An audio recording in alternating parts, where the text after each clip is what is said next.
पंचायती राज, या इसी को क्या बोलते हैं, स्थानीय स्वशासन। ठीक है, लोकल सेल्फ गवर्नमेंट। क्या होता है लोकल सेल्फ गवर्नमेंट, पढ़ चुके हो ना, बताओ तो क्या होता है लोकल सेल्फ गवर्नमेंट। स्थानीय स्वशासन का मतलब क्या है?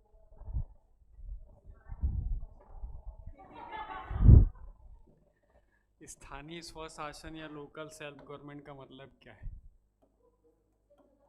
हाँ बिल्कुल। हाँ हाँ हाँ,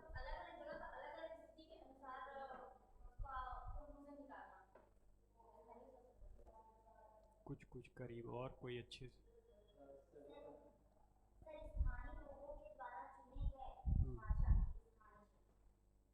वो तो स्वशासक हो गए।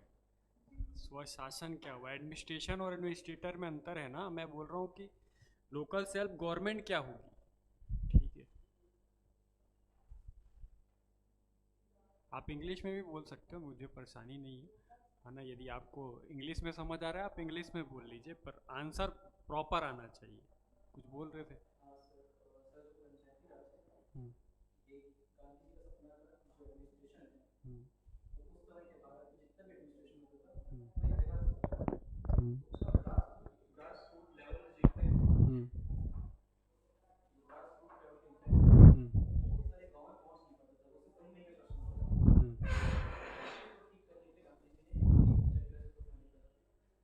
ये तो उसके बारे में हो गया।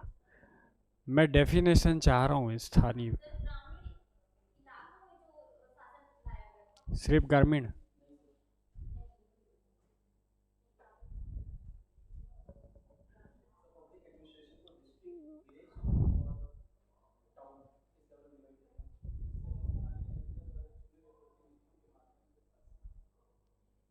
ऑलमोस्ट करीब। ठीक है, पूरा डेफिनेशन क्या होगा एक बार सुन लीजिए। स्थानीय स्वशासन हम किसको बोलेंगे? स्थानीय लोगों के द्वारा, स्थानीय लोगों को चुनकर बनाया गया स्थानीय निकाय। ठीक है, क्या बोला? By the local peoples. ठीक है, जो स्थानीय लोग हैं वो स्थानीय लोगों को ही चुनेंगे। ठीक है, कोई स्पेशल व्यक्ति को नहीं। Who elected local peoples. ठीक है, फॉर लोकल इंस्टीट्यूशन, स्थानीय निकायों में उनको चुनकर भेजना, और स्थानीय मुद्दों को या स्थानीय समस्याओं को सुलझाना, टू रिजॉल्व लोकल प्रॉब्लम्स। बात समझ आया क्या बोला? कितने शब्द यूज किया? 4 शब्द यूज किया हूं। ठीक है, पहला बोला कि स्थानीय लोगों के द्वारा, बाई लोकल पीपल्स या फिर लोकल्स। ठीक है, स्थानीय लोगों के द्वारा, स्थानीय लोगों को चुनकर बनाया गया स्थानीय निकाय। ठीक है, स्थानीय लोगों द्वारा, स्थानीय लोगों को चुनकर बनाया गया स्थानीय निकाय जो कि स्थानीय समस्याओं को सुलझाता है या उसका निवारण करता है, वो क्या कहलाता है? स्थानीय स्वशासन कहलाता है। बात समझ आया? समझ आया स्थानीय स्वशासन का मतलब? इंग्लिश वाले लिख पाए? हिंदी में लिख दिए क्या? बाद में कैसे करोगे? बन जाएगा पक्का? गड़बड़ तो नहीं करोगे ना? हाँ, ठीक है। स्थानीय लोगों के द्वारा स्थानीय लोगों को चुनकर बनाया गया स्थानीय निकाय जो कि स्थानीय समस्याओं का निवारण करता है, तो इसी प्रक्रिया को हम क्या कहते हैं? स्थानीय स्वशासन। ठीक है, गवर्नमेंट 3 लेवल पे काम करती है, एक सेंट्रल, ठीक है, और एक स्टेट, और एक ये केंद्र, है ना, राज्य, और फिर इसको हम जिला कह सकते हैं, जिला से लेकर ग्राम, है ना। ये पूरा लेवल हम अभी जो पढ़ रहे हैं स्थानीय स्वशासन, हम इस प्रशासन की बात कर रहे हैं, ना कि केंद्र की, ना कि राज्य की। ठीक है, ये बात समझ आई? ऐसा नहीं है कि हम आज स्थानीय स्वशासन या पंचायती राज पढ़ रहे हैं तो ये आज की संकल्पना है, आज का कॉन्सेप्ट है, ऐसा बिल्कुल भी नहीं। ठीक है, यदि हम वैदिक काल में देखेंगे तो वहाँ पर भी ये पंचायत समितियाँ हमको दिखती हैं, जिनका नाम उस समय क्या होता था, सभा समिति या विदत कहा जाता था। ठीक है, एंशियंट हिस्ट्री में हम जब पढ़ते हैं तो चोलों की जो पंचायत थी, चोल डायनेस्टी एक रहती है जिसकी जो पंचायत है जिसको बोला जाता था उर, उनकी पंचायतों को क्या कहा जाता था, उर। ठीक है, वो उर पंचायत बहुत फेमस रही है एंशियंट टाइम में। बात समझ आ रही है? लेकिन जैसे ही यहाँ पर विदेशी आक्रमण होंगे, फॉरेन अटैक्स होंगे और मुगलों और अरबों का आक्रमण होगा हमारे इंडिया पे, तो उस टाइम पे जो सेल्फ गवर्नमेंट थी, जो ये पंचायतें थी, ये विलुप्त हो जाती हैं, क्योंकि उनका कॉन्सेप्ट था कि यहाँ के लोगों का शोषण करना, यहाँ लोगों से लूटना। ठीक है, उस कंडीशन में ये जो सेल्फ गवर्नमेंट थी, जो स्थानीय स्तर पर शासन कर रहे थे, ये सभी इंस्टीट्यूशन हमको गायब होते दिखाई देते हैं और धीरे धीरे जब तक ब्रिटिशर्स आते हैं ये सारे इंस्टीट्यूट क्या हो जाते हैं, ऑलमोस्ट गायब हो जाते हैं। ठीक है, तो वापस कैसे आए, तो पहली बार ये जो कॉन्सेप्ट जन्म लेता है क्योंकि ब्रिटिशर्स यहाँ आए क्या करने थे, पहले तो व्यापार करने आए थे और उनका दूसरा मुद्दा बन गया था बिजनेस के अलावा क्या, शासन करना, एडमिनिस्ट्रेशन। ठीक है, एडमिनिस्ट्रेशन इसलिए करना चाहते थे कि टैक्स वसूल सके। ठीक है, तो एक गवर्नर जनरल होता है जिसका नाम है लॉर्ड मेयो। क्या, लॉर्ड मेयो। ठीक है, लॉर्ड मेयो क्या करता है, उसको लगता है कि जो स्थानीय लेवल पे काम हो रहा है, लोकल लेवल पे जो काम हो रहा है, यहाँ से रेवेन्यू टैक्स जो कलेक्ट कर रहे हैं अपन, जो टैक्स कलेक्शन हो रहा है वो प्रॉपर नहीं हो पा रहा है। ठीक है, तो वो बोलता है कि क्यों ना टैक्स कलेक्शन के लिए हम लोकल लोगों को ही क्या दे दें, जिम्मेदारी दे दें और वो ही हमको क्या कलेक्ट करके दें, टैक्स कलेक्ट करके दें। ठीक है, अभी ये कॉन्सेप्ट पंचायती राज पे नहीं गया है, लेकिन हम कोशिश क्या कर रहे हैं कि स्थानीय लोगों को कुछ ऐसे पावर्स दे दें जिससे वो हमारा काम आसान कर दें। ठीक है, तो लॉर्ड मेयो पहली बार एक जिले बोर्ड का गठन करता है, क्या बनाता है, डिस्ट्रिक्ट बोर्ड बनाता है, और इस डिस्ट्रिक्ट बोर्ड में वो ऐसे लोगों को अपॉइंट करता है जो कि लोकल्स होते हैं। बात समझ आया? मेयो कार्यकाल याद है, टेन्योर क्या था मेयो का?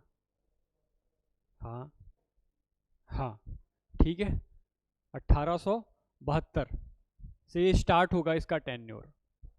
ठीक है क्या, इस टाइम पर ये क्या करेगा, पहली बार डिस्ट्रिक्ट बोर्ड बनाएगा, जिला बोर्ड का कॉन्स्टिट्यूशन करेगा, जिला बोर्ड का गठन करेगा और उसके माध्यम से टैक्स कलेक्शन स्टार्ट करेगा। ठीक है, ये टैक्स कलेक्शन के लिए लाया था, लेकिन इसी के बाद जो एक नया गवर्नर जनरल आया जिसका नाम था लॉर्ड रिपन। सुनिए लॉर्ड रिपन का नाम? हाँ, अभी पढ़ रहे हो क्या, कहाँ तक पहुँचे हो?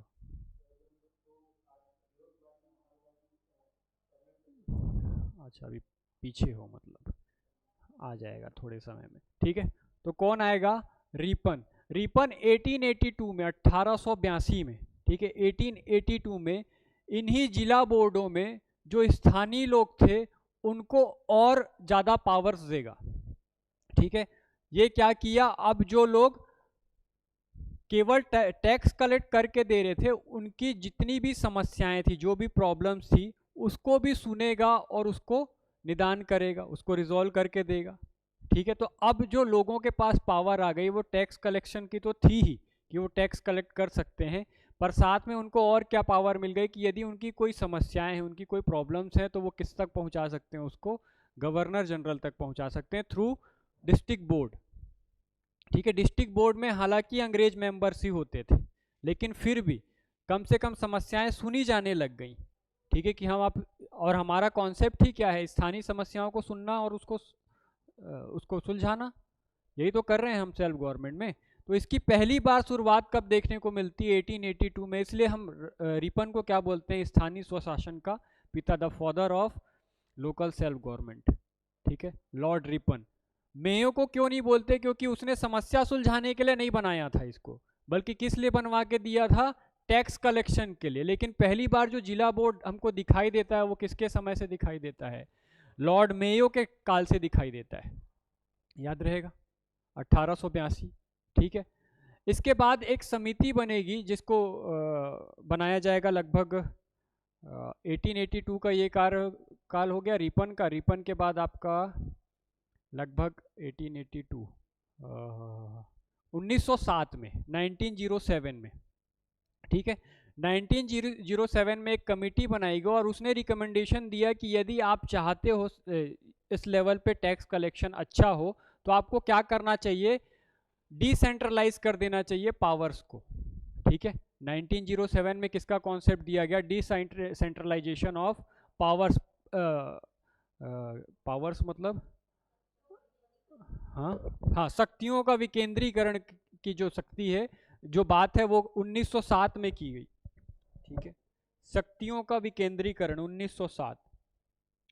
कमीशन का नाम लिखना चाहो तो लिख सकते हो, रॉयल कमीशन था, रॉयल कमीशन कहलाता है, ठीक है। इसने क्या रिकमेंड किया था कि क्या किया जाना चाहिए, शक्तियों का विकेंद्रीकरण किया जाना चाहिए, ठीक है। समझ आया क्या बोल रहा हूँ। रॉयल कमीशन बनाया गया 1907 में, एक कमीशन था जिस कमीशन ने क्या रिकमेंड किया कि यदि आपको लोकल लेवल पे रूल करना है, वहाँ से अच्छा कलेक्शन चाहिए टैक्स का, तो हमको क्या करना पड़ेगा, जो पावर्स है उसको डिसेंट्रलाइज करना पड़ेगा, शक्तियों का विकेंद्रीकरण करना पड़ेगा, ठीक है। इसकी बात मानी जाएगी जब 1919 का अधिनियम आएगा, ठीक है, 1919 का एक्ट आएगा उस टाइम पे, जिसको क्या बोला जाता है, मॉन्टेग्यू चेम्सफोर्ड, ठीक है, मॉन्टेग्यू चेम्सफोर्ड सुधार, या फिर क्या बोलते हैं, रिफॉर्म, ठीक है। 1919 का मॉन्टेग्यू चेम्सफोर्ड रिफॉर्म बोलते हैं, सुधार कहते हैं, ठीक है। इसमें पहली बार जो स्थानीय लोग हैं उनको पावर्स दी जाएगी, ठीक है, इस एक्ट के द्वारा। अभी तक क्या होता था कि जो गवर्नर जनरल रहता था उसी के पास सारे सब्जेक्ट्स होते थे, ठीक है। जो गवर्नर जनरल है वही रूल बनाता था, चाहे कोई भी टॉपिक्स हो, चाहे वो शिक्षा हो, चाहे बाकी लोकल टॉपिक्स हो, रूल बनाने का काम किसके पास था, गवर्नर जनरल के पास। जब 1919 का अधिनियम आया तो ये जो सब्जेक्ट हैं वो दो भाग में डिवाइड कर दिए गए, ठीक है। और 1919 के अधिनियम से पहली बार जो भारतीय जनता है उसको भी जो हस्तांतरित विषय हैं, जो ट्रांसफरेबल सब्जेक्ट हैं, उस पे एक्ट मतलब उस पे रूल बनाने की अनुमति प्रदान की गई। बात समझ आया क्या बोला, नहीं। दो सब्जेक्ट हैं, एक रिजर्व्ड है, जैसे आज भी सेंट्रल और स्टेट गवर्नमेंट होती है, ठीक है। कुछ सब्जेक्ट हैं जो किसके लिए रिजर्व्ड हैं, सेंट्रल गवर्नमेंट के लिए, कुछ स्टेट गवर्नमेंट के लिए। ऐसा नहीं है कि स्टेट गवर्नमेंट के लिए जो सब्जेक्ट है उस पर सेंट्रल रूल नहीं बना सकती, कुछ कंडीशंस हैं जहां पर उस पर भी वो रूल बना सकती है, ठीक है। लेकिन कुछ पावर्स किसके पास हैं, अभी भी राज्य के पास हैं। इसकी शुरुआत कहाँ से हुई थी, ऐसा पहली बार कब हुआ था, तो ये कब हुआ था, 1919 का अधिनियम, जब जो कुछ सब्जेक्ट हैं वो किसको दे दिए गए थे, प्रांतों को दे दिए गए थे। उस समय प्रोविंस होते थे, अभी पढ़ रहे थे अपन, ठीक है। इन प्रोविंस के पास इससे पहले कोई पावर्स नहीं थी कि वो कोई रूल बना सके, ठीक है। पर जैसे शिक्षा का विषय है तो शिक्षा किसको दे दिया गया, लोकल गवर्नमेंट को, मतलब प्रांतों को दे दिया गया। जबकि टैक्स कलेक्शन है, यातायात है, जैसे आज भी रेलवे, रेलवे किसके पास है, सेंटर के पास है। तो ये सब जो विषयों को, जो सब्जेक्ट्स को डिवाइड किया गया था, ये पहली बार कब किया गया था, इस 1919 के अधिनियम में किया गया था, याद रहेगा। तो अब दो सब्जेक्ट हो गए, एक रिजर्व्ड है जो कि किसके पास है, गवर्नर जनरल के पास, जिस पर कोई भी रूल बनाने का काम कौन करेगा, तो गवर्नर ही करेगा, ठीक है। और दूसरा जो सब्जेक्ट है, जो ट्रांसफरेबल सब्जेक्ट है, वो किसके पास आ गया, प्रांतों के पास आ गया 1919 के अधिनियम से, ठीक है। यहां तक समझ आया, हाँ। ये पहली बार कब हुआ था, ये वाली बात है, ठीक। इसके बाद 1935 का अधिनियम आएगा, तो यही जो पावर्स हैं, जो हस्तांतरित विषय हैं, उसको फ्री कर दिया जाएगा पूरे तरीके से, किसके लिए, प्रांतों के लिए। प्रांतीय स्वायत्ता बोला जाता है, जिसको प्रोविंशियल ऑटोनॉमी कहा जाता है, ठीक है। प्रोविंशियल ऑटोनॉमी दी गई, प्रांतीय स्वायत्ता प्रदान की गई 1935 के अधिनियम के बाद। और भी ज्यादा सब्जेक्ट किसको ट्रांसफर कर दिए गए, प्रांतों को, ठीक है। ये आप जब डेवलपमेंट ऑफ कॉन्स्टिट्यूशन पढ़ेंगे वहां पर इसको और डिटेल में पढ़ोगे, ठीक है। तो अभी इसको बहुत ज़्यादा डिटेल नहीं कर रहा हूँ, क्योंकि ये सिर्फ सुनने के लिए था, यहाँ से क्वेश्चन नहीं आएगा CGPSC। बात समझ आ रही है क्या, हाँ। तो ये सुनने में अच्छा लगता है बस, तो सुना दिया थोड़ा सा। ठीक, तो 1935 का अधिनियम समझ आया। यहाँ पर क्या कर दिया गया, प्रांतों को स्वायत्तता प्रदान कर दी गई, ऑटोनॉमी दे दी गई।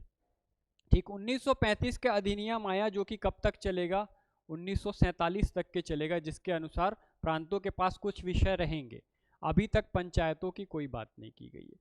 लेकिन गांधी जी चूंकि हर जगह पर घूम रहे हैं, वही गांव गांव में जाके देखे ना अपन, पूरा जो मूवमेंट पढ़े 1942 तक, सब में गांधी जी क्या कर रहे, सिर्फ ट्रेवल ही किए हैं एक गांव से दूसरे गांव, और उनको ये समझ आ गया कि यदि डेवलपमेंट चाहिए तो हमको कहाँ पर वर्क करना पड़ेगा, तो छोटी जगह पर वर्क करना पड़ेगा जहाँ से डायरेक्ट इन्वॉल्वमेंट हो, ना कि बड़े बड़े जो नेता हैं उनसे बात करके हम किसी समस्या को सुलझा सकते हैं। ठीक है, इसीलिए जब तक वो जिंदा थे और कॉन्स्टिट्यूशन असेंबली बनी, तो उनके प्रेशर में ये बोला गया कि भाई अभी तो ये नहीं कर सकते हम। एक तरफ गांधी जी थे, एक तरफ अंबेडकर जी। ठीक है, गांधी जी का कहना था कि इसके लिए कॉन्स्टिट्यूशन प्रोविजन होना ही चाहिए, कोई ना कोई प्रावधान कॉन्स्टिट्यूशन में होने चाहिए, संविधान में। अंबेडकर जी का कहना था कि जो लोग हैं वो इतने शिक्षित नहीं है कि हम उनको क्या दे दें, पावर्स दे दें। यदि हम ये कर भी दें, उस समय पंचायती राज व्यवस्था को यदि हम अप्लाई कर भी देते, तो कंडीशन ये हो जाती है कि जो जितने भी साहूकार या जमींदार लोग थे, जो पावरफुल लोग थे, वो क्या करते हैं, वहाँ से चुनाव जीत के वापस हो सकता है कि अपनी रियासतों को स्वतंत्र करवा लेते। और हम तुरंत तुरंत क्या किए थे, मर्जर किए थे। तो हम ये बिल्कुल नहीं चाह रहे थे किसी ऐसे हाथ में पावर चले जाए जो कि हमारी जनता को वापस किसी रिवोल्ट के लिए, किसी विद्रोह के लिए प्रेरित कर दे। ठीक है, तो हमने बोला कि ठीक है, कॉन्स्टिट्यूशन में आप चाहते हो तो एक प्रावधान कर दिया जाएगा, लेकिन ये प्रावधान मैंडेटरी नहीं होगा कि इसको करना ही है। आप डीपीएसपी पढ़े होंगे, डायरेक्टिव प्रिंसिपल्स ऑफ स्टेट, है ना, उसमें कहा जाता है कि यदि उसमें जो भी आर्टिकल्स दिए गए हैं, वो जब भी कोई राज्य, कोई भी स्टेट कोई लॉ बनाएगा तो उसको ध्यान में रख के बनाएगा, पर जरूरी नहीं है कि वो उसको फॉलो करे। और यदि फॉलो नहीं करता है तो उसको आप कोर्ट में चैलेंज नहीं कर सकते। बात समझ आई। तो पहली बार जब हमारा कॉन्स्टिट्यूशन बन के तैयार हुआ, तो अनुच्छेद 40 आर्टिकल 40 में पहली बार पंचायती राज का प्रावधान किया गया। ठीक है, याद रहेगा आर्टिकल, अनुच्छेद 40। ठीक है, आर्टिकल 40, पंचायतों का गठन, कॉन्स्टिट्यूशन ऑफ पंचायत। क्योंकि डीपीएसपी में था तो जरूरी नहीं समझा गया इसको कि क्या किया जाए, सब जगह ऐसे ही लागू किया जाए। ठीक है, थोड़ा सा बैकग्राउंड में फिर चलते हैं।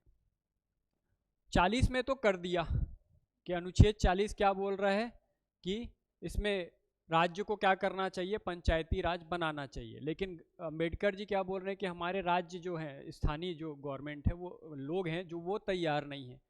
तो जब 52 में चुनाव हुए पहली बार, 1952 में, 1952 में पहली बार इलेक्शन हुआ, तो नेहरू जी क्या बने, प्रधानमंत्री। अब वो ये समस्या सुने थे कि भाई हम क्यों नहीं दे पाए हैं पंचायती राज को जगह, क्योंकि हमारे लोग डेवलप्ड नहीं हैं। तो पहली बार क्या चलाया गया, सामुदायिक कार्यक्रम चलाया गया, कम्युनिटी डेवलपमेंट प्रोग्राम चलाया गया 2 अक्टूबर 1952, क्योंकि गांधी जी को समर्पित था।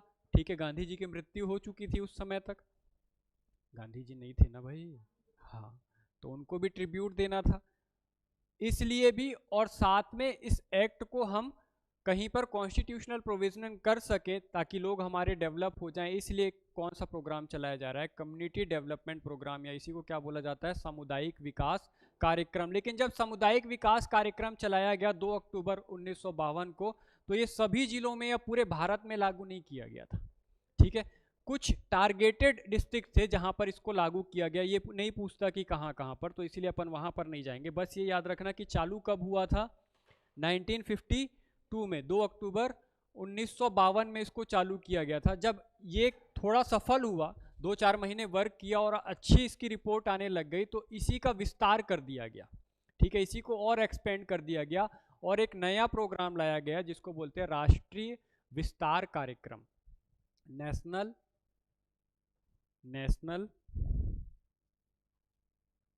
एक्सटेंशन प्रोग्राम, या इसका पूरा नाम था राष्ट्रीय विस्तार सेवा कार्यक्रम। ठीक है, आप दोनों में से कुछ भी लिख सकते हो, जरूरी नहीं है कि सेवा इंक्लूड रहे। राष्ट्रीय विस्तार कार्यक्रम या फिर राष्ट्रीय विस्तार सेवा कार्यक्रम। ठीक है, समझ आया? था ये भी सामुदायिक कार्यक्रम ही, इसी को अब क्या कर दिया गया है, नेशनल लेवल पे लागू कर दिया गया है, इसलिए इसका नाम चेंज किए हैं अपन। ठीक है, ये कब होगा, 1953 में होगा। 52 में वो लाए थे सामुदायिक कार्यक्रम, 1953 में क्या लेके आए हैं अपन, राष्ट्रीय विस्तार सेवा कार्यक्रम। ठीक है, समझ आया? अब इसमें क्या किया गया, राष्ट्रीय विस्तार सेवा कार्यक्रम में सामुदायिक सेवा तो चल ही रही थी, सामुदायिक सेवा के बाद जब राष्ट्रीय विस्तार सेवा कार्यक्रम चालू किया गया, तो जो डिस्ट्रिक्ट का लेवल रहता था, डिस्ट्रिक्ट लेवल पे यहाँ पे डीसी तो रहता ही था, मतलब जो डिस्ट्रिक्ट कलेक्टर होगा वो तो होगा ही।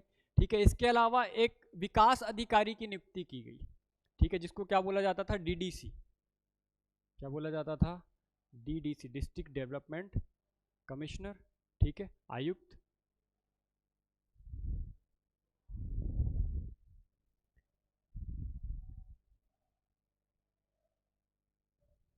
याद रहेगा? पहली बार इस राष्ट्रीय सेवा कार्यक्रम 1953 में किसकी नियुक्ति होती है, डीडीसी, जिसको क्या बोला जाता है, विस्तार अधिकारी या विकास अधिकारी। ठीक है, विकास विस्तार अधिकारी जो बोलते हैं ना अपन, वो पहली बार कब देखने को मिला था, इसी समय 1953 में। ठीक है, इसकी हेल्प करने के लिए विलेज लेवल पे, इसकी हेल्प करने के लिए विलेज लेवल पे भी अधिकारी बनाए गए, जिनको बोला गया ग्राम सेवक। क्या कहा गया, ग्राम सेवक, विलेज सर्वेंट। ठीक है, ग्राम सेवकों की नियुक्ति की गई। याद रहेगा? ये किसकी हेल्प करेंगे, विकास अधिकारी या डीडीसी की हेल्प करने के लिए ग्राम सेवकों की नियुक्ति की गई। और ये जो ग्राम सेवक थे, ये हर गांव में नहीं होते थे, हर 10 गांव के ग्रुप में एक ग्राम सेवक होता था। 10 गांव का एक ग्रुप बना दिए और उसके ऊपर क्या बनाए अपन, एक ग्राम सेवक को नियुक्त कर दिए।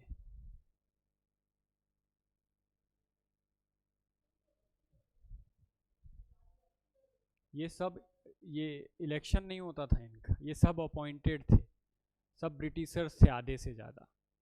ठीक है, अभी भी पूरे तरीके से ख़त्म नहीं हुआ है ना, तो जो अधिकारी हैं जो ऊपर के लेवल पे बैठे हैं वो तो कुछ दिन तक वर्क करेंगे ही ना, तो ये उसमें वही चीज़ें थी। और जो अधिकारी थे वो भी पुराने समय से ब्रिटिशर्स के यहाँ पे वर्क कर रहे थे, उन्हीं को अपॉइंट किया जा रहा था, क्योंकि उनको सिस्टम पता है। अब आप गांव के आदमी को बोलोगे कि आके डीडीसी का काम कर दे, तो थोड़ी कर देगा। हाँ, अब इसमें कुछ जो मेंबर होते थे वो गवर्नमेंट के होते थे, जो मैं आपको बताया है, एक तो विकास अधिकारी हो गया और दूसरा ग्राम सेवक। इनके नीचे कौन होते थे, लोकलाइट्स होते थे, जो वहाँ के स्थानीय लोग होते थे। अब वो बेचारे अनपढ़ और कम समझ, भाई उनको एडमिनिस्ट्रेशन क्या पता, वो तो सीखने आ रहे हैं आपसे, उनको सिखाना छोड़ के क्या करने लग गए, ये जो डीडीसी लोग रहते थे वो अपने हिसाब से लॉ बनाने लग गए उनके लिए। ठीक है, अपने हिसाब से क्या करने लगते हैं, जितने भी लॉज हैं वो फॉर्म करने लगते हैं, इसीलिए डेवलपमेंट हो नहीं पाता, डेवलपमेंट रुक जाता है, क्योंकि उनकी समस्याएं सुनी नहीं। अब बाई चांस वो बोल रहा है कि भाई हमारे यहाँ पानी नहीं आ रहा, तो बोलता है तू पानी क्या करेगा, हाँ, यदि तेरे को पीना है तो तालाब से पानी पी। हाँ, तो जो जहाँ पर समस्या का निवारण होना था, जहाँ पे समस्या सॉल्व होनी थी, वहाँ पर उल्टा उनको दबा दिया जा रहा है, तो प्रॉब्लम सामने ही नहीं आएंगी, तो वापस कंडीशन वही हो गई कि ना शिक्षा का विकास हो पाया, ना उनकी प्रॉब्लम सॉल्व हुई। ठीक है, और ये जो प्रोग्राम हम चला रहे थे, राष्ट्रीय विस्तार सेवा कार्यक्रम, ये बुरी तरीके से क्या हो जाता है, फेल हो जाता है। ठीक है, कोई डेवलपमेंट दिखती ही नहीं है। इसलिए इसकी समीक्षा करने के लिए, इसकी जांच करने के लिए एक आयोग बनाया जाता है, जिसे क्या कहा जाता है, बलवंत राय मेहता कमेटी या समिति। ठीक है, बलवंत राय मेहता समिति कब बनाई जाएगी, 1957 में बनाई जाएगी। 1957 में बलवंत राय मेहता कमेटी बनाई जाएगी to understand the reason for failure of community development scheme. ठीक है, सामुदायिक विकास कार्यक्रम की असफलता की जांच करने के लिए बलवंत राय मेहता समिति का गठन किया गया 1957 में। जनवरी 1957 में ये कमेटी बनेगी और नवंबर 1957 में ये अपनी रिपोर्ट प्रस्तुत करेगी। ठीक है, दे प्रेजेंटेड देयर रिपोर्ट इन नवंबर 1957। याद रहेगा, 2 तारीख याद रखनी, एक जनवरी की और एक नवंबर की, और दोनों 1957। ठीक है, 2 जनवरी नहीं मैडम, सिर्फ जनवरी। हाँ, याद रहेगा यहाँ तक। क्यों आई थी बलवंत राय मेहता समिति, बता पाओगे ना? हाँ, किसकी समीक्षा करवानी है हमको? डीडीसी नहीं मैडम, सामुदायिक विकास का कार्यक्रम। ठीक है, कम्युनिटी डेवलपमेंट प्रोग्राम की समीक्षा करने के लिए आई है, सीडीपी ना कि डीडीसी। ठीक है, डीडीसी लोग तो किए हैं, वही बताएगा कि ये क्यों नहीं चल पाया, तो वो बताएगा अपनी रिकमेंडेशन में कि इसमें कौन लोग भाग ले रहे हैं। ज़्यादातर अधिकारी लोग, जो डीडीसी लोग हैं, मतलब जो नौकरशाही है, जो ब्यूरोक्रेसी है, वो इस पर ज़्यादा हावी हो जा रही है, इसलिए ये जो प्रोग्राम है वो नहीं चल पा रहा है। ठीक है, ये अपनी रिकमेंडेशन में बताया, तो बोले कि इसका सॉल्यूशन क्या है वो बताइए, तो फिर वो अपना सॉल्यूशन देगा, जिसमें पहली बार पंचायती राज इंस्टीट्यूशन की बात होगी। वो भी कैसे इंस्टीट्यूशन की? 3 लेयर्ड, त्रिस्तरीय पंचायती राज व्यवस्था। अनुशंसा लिख लीजिएगा, मतलब रिकमेंडेशंस लिख लीजिएगा। किसकी रिकमेंडेशन? बलवंत राय मेहता।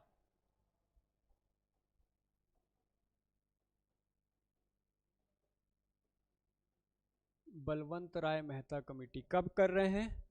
1957। ठीक है, इसकी रिकमेंडेशन या अनुशंसाएं लिख लीजिए कि क्या क्या रिकमेंड करेगा। तो पहली रिकमेंडेशन क्या थी? त्रिस्तरीय पंचायती राज व्यवस्था। ठीक है, 3 layered Panchayati Raj system. They are recommended for 3 layered Panchayati Raj system, त्रिस्तरीय पंचायती राज व्यवस्था की अनुशंसा की। ठीक है, कौन कौन से स्तर और कौन कौन से नाम, ये पूछ चुका है सीजीपीएससी में, तो आप इसको स्पेशली याद रखिएगा। जो नाम वो बोले थे वही नाम हमको याद रखना है।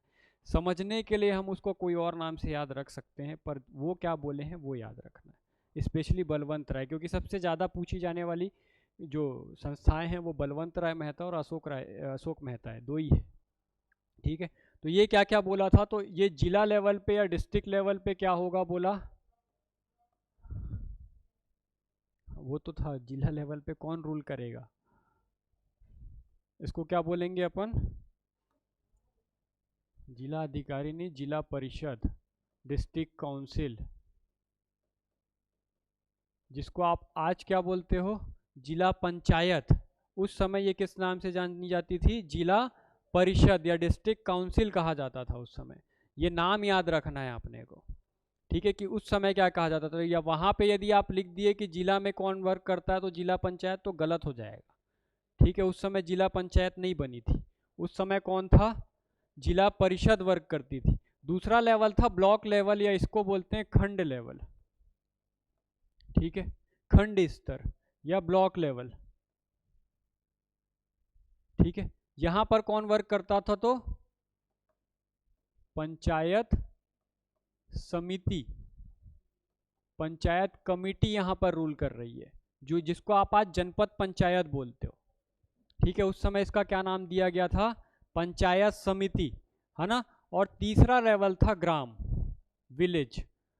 विलेज लेवल पे कौन वर्क करता था? तो ग्राम पंचायत।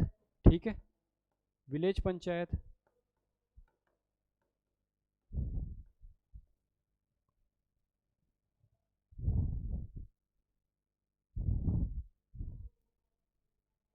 याद रहेगा पहली अनुशंसा। वैसे तो बहुत सारे रिकमेंडेशन है, पर हमको जो जो याद रखना है वो बता रहा हूँ। ठीक है, जो रिपीट वे में पूछा है, ये नाम अपने को नहीं भूलना है। जिला परिषद, जिला पंचायत समिति और ग्राम पंचायत। यदि इसको जनपद किए या जिला किए तो गड़बड़ हुआ, नहीं होगा। इसीलिए तो बता रहा हूँ, इसीलिए तो अलग अलग पढ़ रहे हैं ना भाई, नहीं तो सीधे सीधे बोल देता कि ये जिला पंचायत थी, क्यों इसको नाम लिखना पड़ता। याद रखना कि जिला परिषद थी ना कि जिला पंचायत। ठीक है, और पंचायत समिति थी ना कि जनपद पंचायत। ठीक है, इसी एक ही दो की याद रखना है, तो आप कंफ्यूज नहीं होगे। ऐसा नहीं है कि हम जितने भी, वैसे तो अपन 6 ऐसे बड़े बड़े समितियों के बारे में पढ़ेंगे, लेकिन एटलीस्ट 1-2 का तो याद रख सकते हैं ना कि किसने क्या बोला। हाँ, तो ये याद रहेगा। पहली रिकमेंडेशन की 3 लेयर्ड होना चाहिए। 3 लेयर्ड में कौन कौन सा, एक डिस्ट्रिक्ट लेवल पे, एक खंड लेवल पे या ब्लॉक लेवल पे, और एक विलेज लेवल पे। ठीक है, ये 3 याद रहेगा। अब प्रशासन करना है तो 2 चीजें करनी जरूरी है, एक तो पावर का डिस्ट्रीब्यूशन होना चाहिए और दूसरा पैसा देना चाहिए, तब तो रूल कर पाएंगे। तो ये दोनों रिकमेंडेशन भी करेंगे। ये क्या बोलेंगे कि पावर का क्या होना चाहिए, डिसेंट्रलाइजेशन होना चाहिए, और जो एक्चुअल पावर है वो किसको दी जानी चाहिए, पंचायतों को दी जानी चाहिए। ठीक है, real power should be transfer to panchayat. वास्तविक शक्तियों को किसको प्रदान किया जाना चाहिए, पंचायत को प्रदान किया जाना चाहिए, दूसरी रिकमेंडेशन।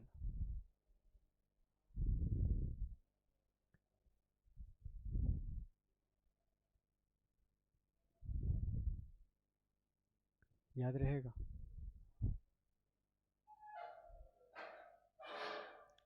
दूसरी रिकमेंडेशन याद रहेगी, क्या बोले दूसरी रिकमेंडेशन में कि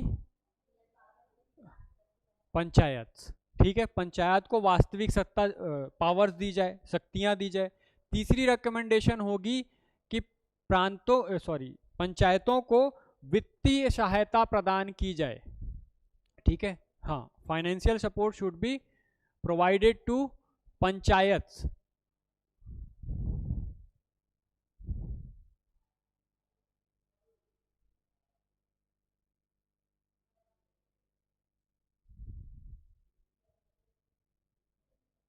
हाँ हाँ,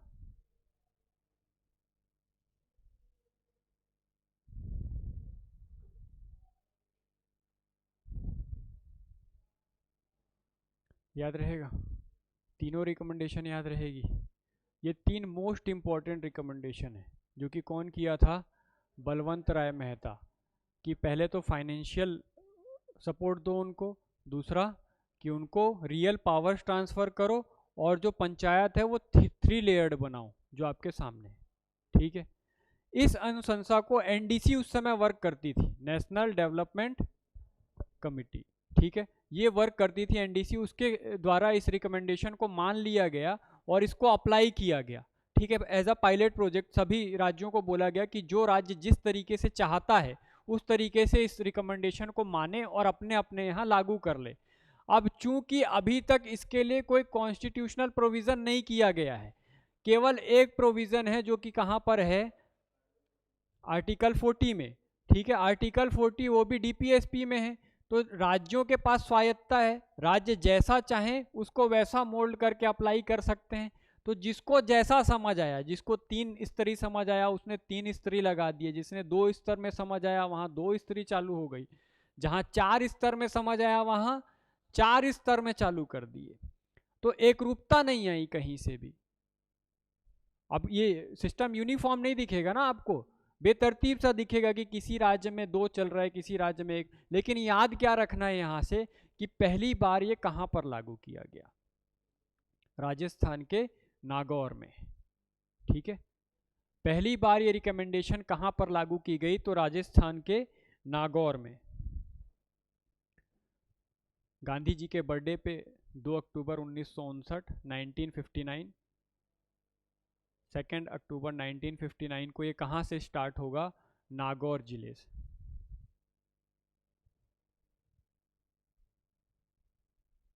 ठीक है, 2 अक्टूबर 1959 2 अक्टूबर 1959 को इनकी रिकमेंडेशन के हिसाब से पहली बार ये चीज़ें जो 3 लेयर्ड पंचायत बनाई गई वो कहाँ पर बनाई गई, राजस्थान। देखो 2 अलग अलग चीज़ें हैं, दोनों में कंफ्यूज नहीं होना है। आपको दिक्कत कहाँ पर आएगी कि एक पूछता है कि पंचायती राज व्यवस्था को पहली बार कब लागू किया गया, तो ये पहली बार।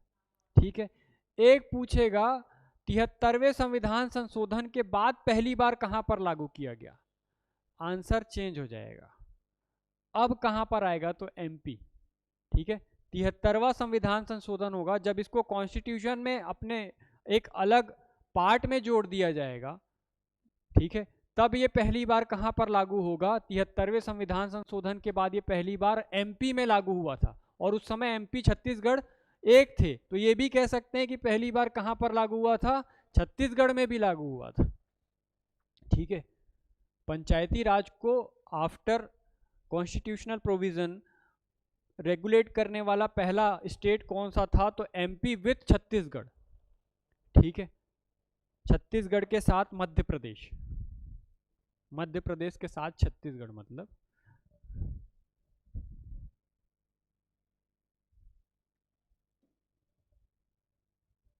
याद रहेगा।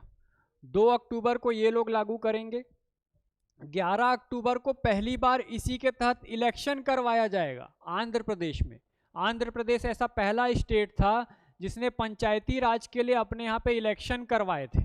दोनों में अंतर है, नागौर में इलेक्शन नहीं हुए थे, राजस्थान में सीधे क्या कर दिया गया था, अपॉइंट करके एक सिस्टम बना दिया गया था।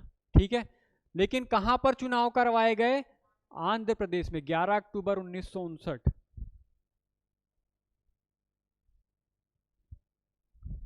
ठीक है, 11 अक्टूबर 1959 को कहां पर चुनाव कराया जा रहा है, आंध्र प्रदेश में। ये पहली बार चुनाव होगा, किसकी रिकमेंडेशन के हिसाब से, बलवंत राय मेहता की रिकमेंडेशन के हिसाब से। ठीक है, तमिलनाडु ये लोग 3-3 लेयर अपने यहां बना रहे। तमिलनाडु ऐसा राज्य था जिसने 2 लेयर ही बनाए केवल। ठीक है, ब्लॉक लेवल और डिस्ट्रिक्ट लेवल। ग्राम पंचायत गायब था इनके यहां से। ठीक है, जो कि इसका सोल है। भाई ग्राम पंचायत ही नहीं हुआ तो फिर मतलब ही क्या हुआ। ठीक है, तो द्विस्तरीय व्यवस्था कहां पर लागू की गई, तमिलनाडु में। और जो पश्चिम बंगाल है वो 4 स्तरीय व्यवस्था को लागू कर देगा।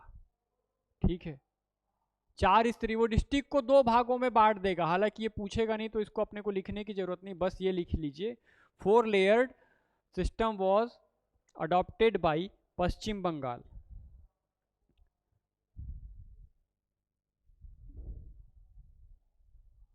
ठीक है, ये चारों क्वेश्चन हैं कि किसने द्विस्तरीय लागू किया, किसने 4 स्तरीय लागू किया, कहां पर पहली बार त्रिस्तरीय व्यवस्था के हिसाब से इलेक्शन करवाए गए, कहां पर पहली बार लागू किया गया, और कहां पर after 73rd amendment act apply किया गया, रेगुलेट किया गया, ये भी पूछ सकता है। तो चारों में आपको कंफ्यूजन नहीं होनी चाहिए। ठीक है क्या, यहां तक समझ आया। अब ये प्रोग्राम लगातार चलते रहेगा, क्योंकि जैसे ये अपन बलवंत राय मेहता की रिकमेंडेशन मानेंगे, इसी के बाद हमारे यहाँ पे चीन वॉर हो जाएगा। चीन के साथ युद्ध हो गया 62 में। ठीक है, तो हम इस पर ध्यान नहीं दे पाए। तो ये जो समस्याएं चल रही हैं अब, क्योंकि इंस्टीट्यूशन बनाए हो, है ना, जैसे मान लो एक कोचिंग सेंटर खोल लिया मैं। हाँ, पहले तो मेरे को कुछ पता नहीं था, नया नया था, पढ़ाना बस आता था। खोल लिया कोचिंग सेंटर, बोला कि भाई चलो कोचिंग पढ़ाते हैं। जब कोचिंग पढ़ाने आया तो पता चला कि किसकी ज़रूरत पड़ेगी, नहीं टीचर तो हूँ, है ना। पहले तो बच्चों के आने से पहले क्या चाहिए, चेयर्स चाहिए। ठीक है, तो पहले मैं चेयर मंगवाया, फिर बोला कि यार चेयर तो मंगा लिया, बच्चे बैठ भी जाएंगे पर लिखूंगा किस में, तो फिर बोर्ड मंगवाया। बोर्ड आ गया, फिर मेरे को पता चला कि यार लिखने के लिए पेन नहीं है, तो फिर पेन मंगवाया। ऐसे होगा, क्योंकि अभी पूरे तरीके से ध्यान नहीं दे पा रहा हूँ, क्योंकि मैं किसी और चीज़ में भी बिजी हूँ। तो इस समय क्या चल रहा है, चीन वॉर चल रहा है।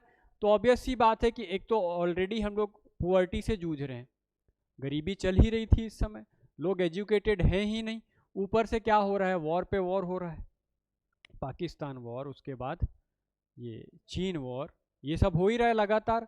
इस कारण जो समितियां दिखती हैं इसके बाद वो किसी एक पर्टिकुलर टॉपिक पे बनाई गई, कि मान लो जैसे ऑडिट नहीं हो पा रही है तो ऑडिट के लिए एक समिति बना दी है कि भाई ऑडिट कैसे हो। ठीक है, यदि उनको वित्त नहीं मिल पा रहा है, फिनांस नहीं मिल पा रहा है, तो फिनांस के लिए एक समिति बना दी है। तो ऐसे कई समितियां बनाई गई, लगभग 14 समितियां बनाई गई। कितनी, लास्ट ईयर यहीं से क्वेश्चन पूछ लिया था CGPSC। ठीक है, इसको आज तक तो नहीं पढ़ना पड़ता था, लेकिन अब मजबूरी है कि क्या करना पड़ेगा, पढ़ना पड़ेगा। तो क्या करेंगे, केवल नाम याद रखेंगे समिति का, ईयर याद रखेंगे, और साथ में उसके किस लिए बनाई गई थी वो समिति। हाँ, पूरा पढ़ना पड़ेगा, क्योंकि किसका पूछ लेगा ये देखो। मैं कहता हूं कि यदि आपको नहीं पढ़ना है आप स्किप कर सकते हो, पर रिस्क है, ठीक है, क्योंकि पिछले साल पूछ चुका है और ऑलमोस्ट चीज़ें पंचायती राज से किसी ना किसी एग्जाम में आ चुकी है, जो बचा हुआ है वहीं से खोदेगा, तो यही बचा हुआ है और यही टफ है। ठीक है, तो यदि आपने पंचायती राज पूरा पढ़ रखा है, ऑलरेडी एक आध बार पढ़ा हुआ है, तब तो इसको रटो, या जिसके पास समय है, जो अगले साल एग्ज़ाम दिलाने वाला है वो भी रट सकता है। जिसको अभी एग्ज़ाम दिलाना है और पूरा पंचायती राज पढ़ना बचा हुआ है, वो कोशिश मत करना कि इसको रटो। बात समझ आया? बाद में भले रट लेना, अभी मत रटना, क्योंकि रट भी लोगे तो यही याद करते कम से कम 3-4 दिन निकल जाएगा, और फिर जो मेन कॉन्सेप्ट है वो दिमाग से हवा हवाई, तो फिर कुछ मतलब नहीं है। ठीक है, तो लिख के रख लो, दिखा देता हूँ मैं आपको, लेकिन इसको अभी करना नहीं है। ठीक है क्या? कहाँ जाना पड़ेगा? फाइल्स,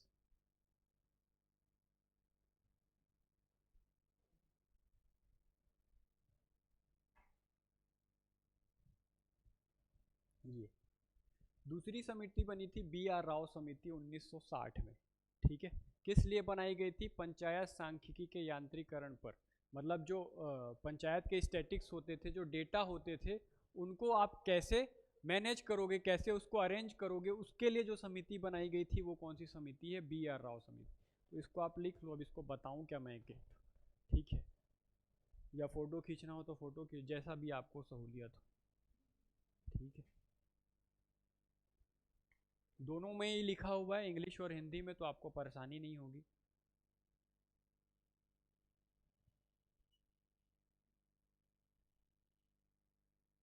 ठीक है, पिछले एग्जाम में इसको पूछा हुआ है, अरेंज करने के लिए आ गया था कि कौन सी समिति कब गठित हुई है और उसका सब्जेक्ट क्या था, तो इसलिए आपको ये याद रखना पड़ेगा। बाद में ले लेना, शेयर भी कर लेना, कोई दिक्कत नहीं है। ठीक है, यदि अभी नहीं भी आ रहा होगा तो भी बाद में इसको शेयर कर लेना। ठीक, ये 7 दिखा सामने। ठीक है, इसके बाद अगले 7 के लिए अपने को नीचे जाना पड़ेगा, ये दूसरा पेज। ठीक है, विषय लिखे हुए हैं सामने, पंचायती राज संस्थाओं के निर्वाचन की रूपरेखा। इन्हीं सब को एक साथ अब कंक्लूड करेंगे हम आने वाले समय में। ये जो एक एक करके दे रहे हैं ना रिकमेंडेशन, इन सबको हम अब धीरे धीरे जो समितियां आएंगी उनके साथ इसको मर्ज करते जाएंगे अपन।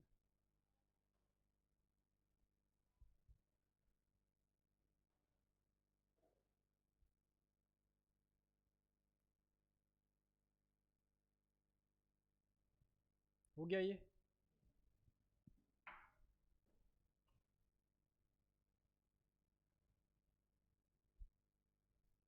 इसकी भी फोटो ले लो।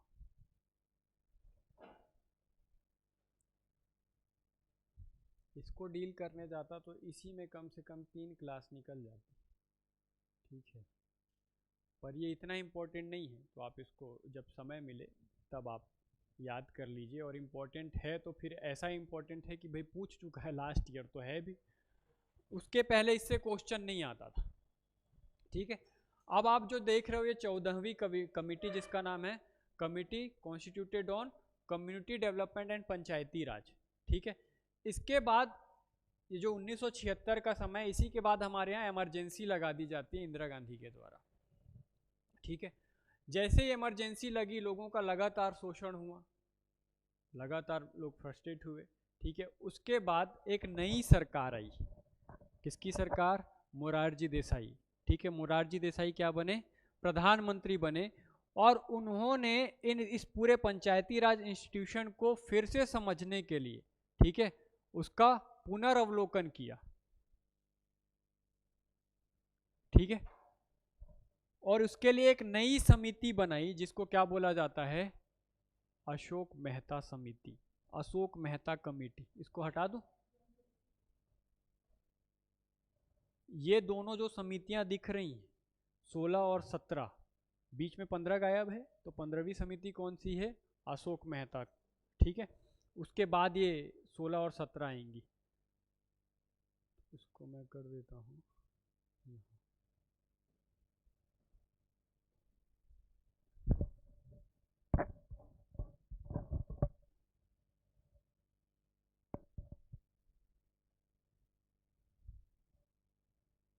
बलवंत राय मेहता, यहाँ तक हो गया था।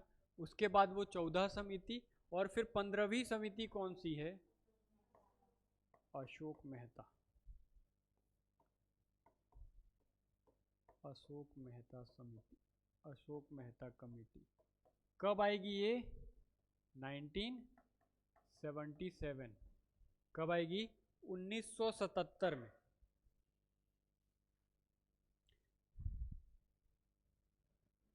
याद रहेगा, दिसंबर 1977 में ये गठित की गई। किसके द्वारा? बीजेपी गवर्नमेंट के द्वारा। गवर्नमेंट में प्रधानमंत्री कौन है? तो मोरारजी देसाई। क्यों गठित की गई है? तो पुनर्वलोकन करने के लिए, पंचायती संरचना का पुनर्वलोकन।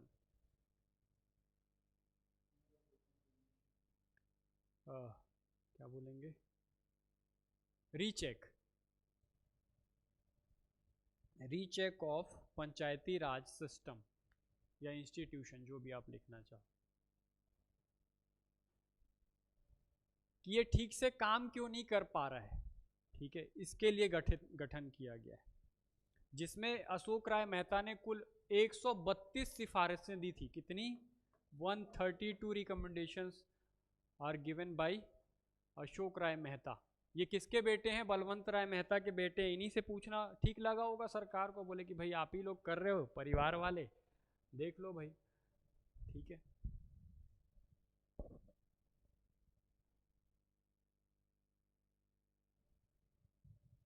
बात समझ आई? ठीक है, अब इनकी रिकमेंडेशन क्या रहेगी? तो इन्होंने बोला कि भाई आप जो कर रहे हो वो सिस्टम तो ठीक है, लेकिन मेरे को लगता है कि ग्राम पंचायत की कोई जरूरत नहीं। क्या बोले ये? विलेज पंचायत की जरूरत नहीं है, तो आप केवल 2 ही स्तर रखो। तो द्विस्तरीय पंचायती राज व्यवस्था की बात की इन्होंने, 2 लेयर्ड पंचायती राज इंस्टीट्यूशन की बात की इन्होंने। हाँ, ठीक है। क्या क्या 2 लेयर थे? तो जिला लेवल पे अपन जो देखे थे, जिला परिषद, district council on district level, हाँ, और जो खंड लेवल था, ब्लॉक लेवल, इसको उन्होंने बनाया मंडल। क्या? मंडल। इंग्लिश में भी मंडल लिखना है, हिंदी में भी मंडल लिखना है। ठीक है, मंडल लेवल पे इन्होंने मंडल समितियों का गठन किया गया, मंडल पंचायत, सॉरी, जिसकी ये जो मंडल पंचायत बनाते थे, ये जनसंख्या के हिसाब से बनाते थे। हर 15 से 16 हजार की जनसंख्या पे क्या होता था? एक मंडल होता था। बात समझ आया? ये पंचायतों या ग्रामों के हिसाब से नहीं बना रहे, गांव के हिसाब से नहीं बना रहे। जिस भी गांव में ये जो जनसंख्या है वो 15 से 16 हजार के बीच पहुंची, मान लो उसमें 10 गांव आए, तो ये 10 गांवों को बना देंगे एक मंडल। हो सकता है कि वहां पे आबादी कम है, 20 गांव आए, तो 20 गांव के ऊपर क्या होगा? एक मंडल, और उसके ऊपर क्या बनेगी? मंडल पंचायत। ठीक है, तो 15 से 16 हजार की जनसंख्या पे, on the population of 15 to 16,000, Mandal panchayat was constituted. ठीक है, जिला स्तर पर जिला परिषद, डिस्ट्रिक्ट काउंसिल, और मंडल स्तर पर मंडल पंचायत का गठन, जो कि प्रत्येक 15 से 16 हजार की जनसंख्या के ऊपर होता था। बात समझ आई? हाँ, क्या बोले? समझ आया? 2 लेयर होंगे बोले, डिस्ट्रिक्ट में डिस्ट्रिक्ट काउंसिल, जो कि पहले भी थी। अब जो खंड लेवल था और ग्राम लेवल था, इन दोनों को ये मर्ज कर दिए, और क्या बोले कि इसको जनसंख्या के हिसाब से बांट दो। ये जहां पर भी 15 से 16 हजार की जनसंख्या कंप्लीट हो रही है, उसके ऊपर एक क्या बना दो? मंडल बना दो, और वहां पर मंडल पंचायत का गठन कर दो। बात समझ आई? इजी थी। बलवंत राय मेहता ने बोला था कि इनको क्या दिया जाना चाहिए? फिनेंशियल सपोर्ट दिया जाना चाहिए। पर अभी तक फिनांस कहाँ से आ रहा था? ऊपर से नीचे, मतलब सेंट्रल गवर्नमेंट भेजेगी स्टेट गवर्नमेंट को, स्टेट गवर्नमेंट कहाँ भेजेगी? इन पंचायतों को। बीच में पूरा पैसा गायब, खत्म। ठीक है, तो इन्होंने बोला कि ऐसे काम नहीं चल पाएगा। इसके लिए क्या करना पड़ेगा? तो करारोपण की शक्ति दी जानी चाहिए। ठीक है, क्या बोला? करारोपण की शक्ति, for application of taxes, power of application for taxes. ठीक है, करारोपण की शक्ति प्रदान की जानी चाहिए। किसको? पंचायत ही क्या करें? कर लगाएं। ठीक है, टैक्स लगाएं और उसको वसूल करें, तब उनको क्या मिल पाएगा? पैसा मिल पाएगा, और उसी पैसे को वो खर्चा करें। ठीक है, ये कौन बोल रहा है? अशोक मेहता कह रहे हैं। तो एक प्रॉब्लम सॉल्व हो गई उनकी कि पैसा कहाँ से मिलेगा, करारोपण की शक्ति किसको मिल गई, पंचायतों को मिल गई। दूसरी बात इन्होंने रिकमेंड की कि अभी तक जो चुनाव हो रहा है वो इंडिविजुअल हो रहा है, उनको इंडिविजुअल क्या मिल रहे हैं, चुनाव चिन्ह मिल रहे हैं। तो एक काम करो कि इसमें किसको इन्वॉल्व कर दो, जितने भी राजनीतिक दल हैं, पॉलिटिकल पार्टीज हैं, उनका डायरेक्ट इन्वॉल्वमेंट होना चाहिए किसमें, पंचायत चुनाव में। ठीक है, direct involvement of political parties in panchayat election. Panchayat चुनाव में राजनीतिक दलों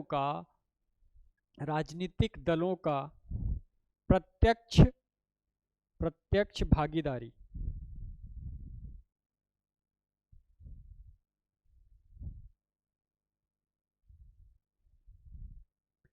समझ आया? ये 3 रिकमेंडेशन हमको याद रखनी है अशोक राय मेहता की।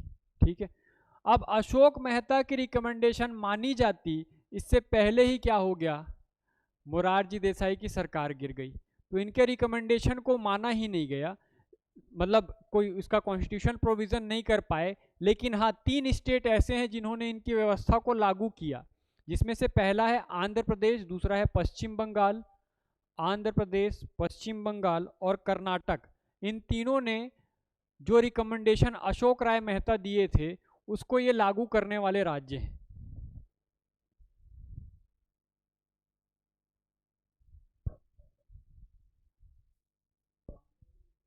आंध्र प्रदेश, पश्चिम बंगाल और कर्नाटक।